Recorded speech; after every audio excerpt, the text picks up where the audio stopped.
Hey, this is Pops. I want to take a chance to talk to you about Pixar's new film, Onward, a film that stars the voice actors Tom Holland and Chris Pratt as a pair of brothers that are in this fantasy world that's kind of set in our times. It's a very interesting premise. It's entertaining and family fun, but I'm going to break it all down to you. You can decide how much you like to see it or not, and where it kind of lines up with some of the other Pixar films. Stay tuned. My favorite quality about Pops is that he's incredibly honest. At least you always know where you stand with Pops. So I like that. I'll give it to you straight down both barrels. Kneel before me. That's okay. It's a wizard staff. Dad was a wizard. What? We only have 24 hours to bring the rest of him back. If it's adventure you seek, you've come to the right tavern.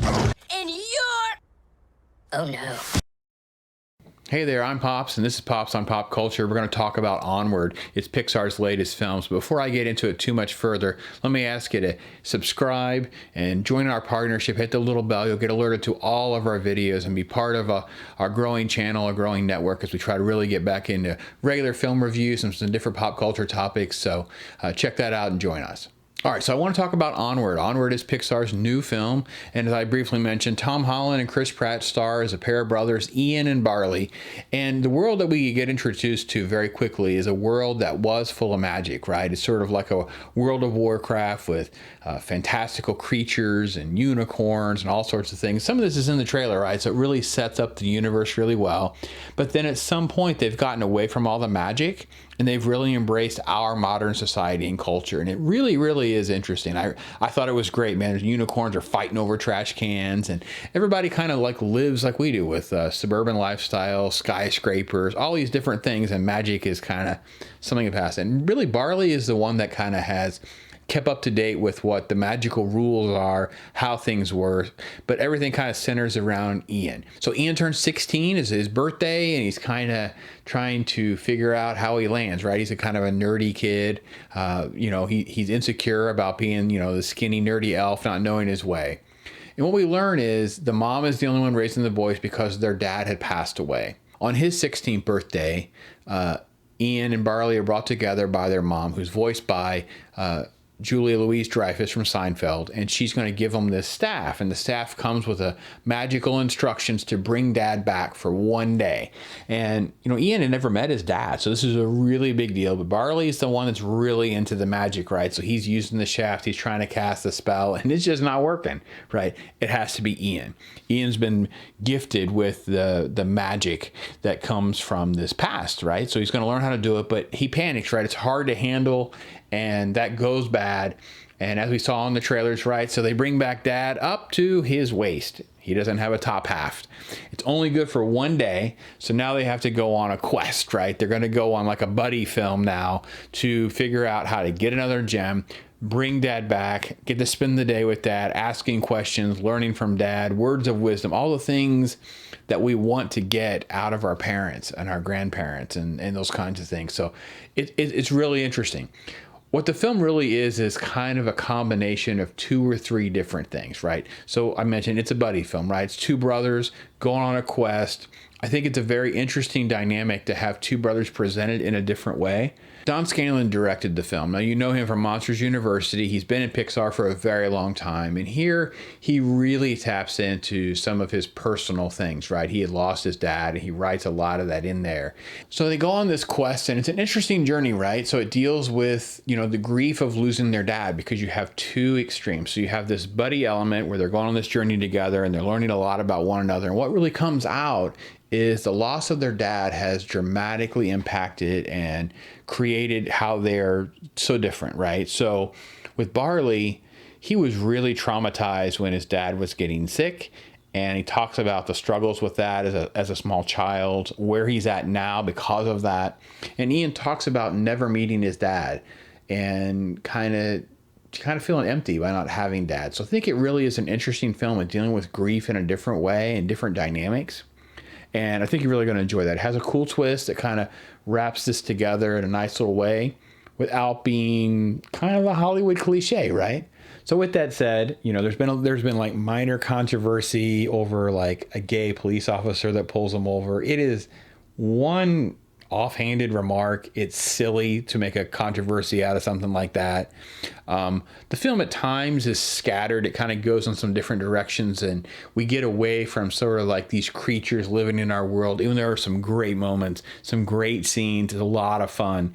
But think of it as it's a lot like Zootopia. I thought of a lot of Zootopia parallels with the journey through characters that, you know, wear clothes. And like I said, one's a police officer.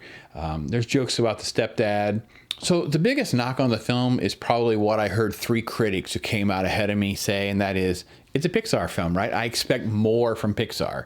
Like I said, it's more like a Zootopia category than it is an improvement on Toy Story 4. I mean, Toy Story 4 just won an Oscar. I'm not sure what people expect. I'm not sure how Pixar can be expected to be held at this standard for every single film, right? So in the Marvel Universe, you know, you get these real thought-provoking films like A Winter Soldier and Civil War, and then you get Ant-Man, and it's okay. We all go along for the ride. There are pros and cons. There's different elements of each one.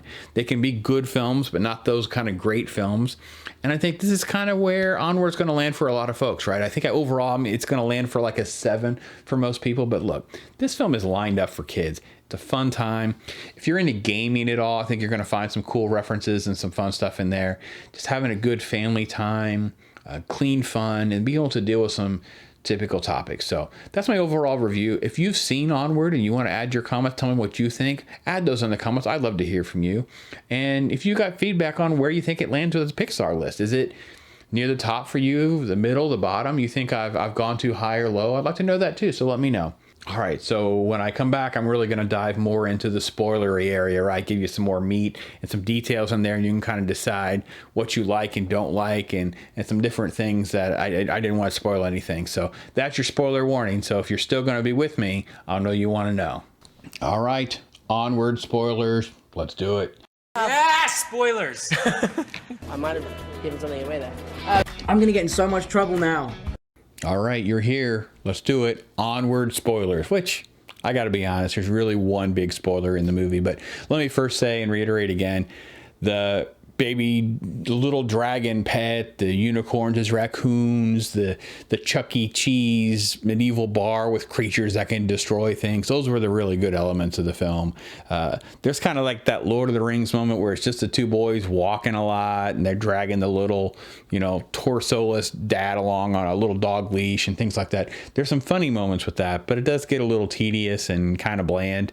But the real twist of the film is the fact that at one point we really get how much Ian has been influenced by the older brother, right? It's a complete flip-flop, right? So with the loss of a dad, it just drives home that fatherless problem we have in society and culture, right? Homes with boys without dads that are just statistically more inclined to end up with a violent background, a criminal background, alcoholism, just horrible, horrible things. Unless there's a surrogate dad, right? So if you're in a community where the dad is gone or absent and there's a mentor of some kind, a coach or someone else in the community that steps up, then it makes all the difference in the boy's life. And this is incredible to see the older brother viewed that way. And it kind of flips the whole story on its head. And then Ian making this mature moment when he kind of forfeits his opportunity to talk to his dad because he's never talked to his dad. And Barley has just been traumatized, right? So he admits that when his dad was getting sicker and sicker, and it's entirely a metaphor for Dan Scanlon's life. And obviously, I don't know if it was cancer or leukemia, but his dad dying and how hard that must be for a little boy. So Barley was just like terrified and didn't really want to go see him at those last days. So Ian goes so mature by saying, well, I've never talked to my dad, but I'm going to forfeit that to you because you've really been my dad, and you can go and have closure. And then the dad's advice is kind of like closes that loop in a way that just it just hits home, man. That was really the best part of the movie, was how it wrapped grief into this. And instead of just being a buddy and a brotherly movie, it just becomes so much more than that. It stays fun. It stays all those things. I highly recommend it from that perspective.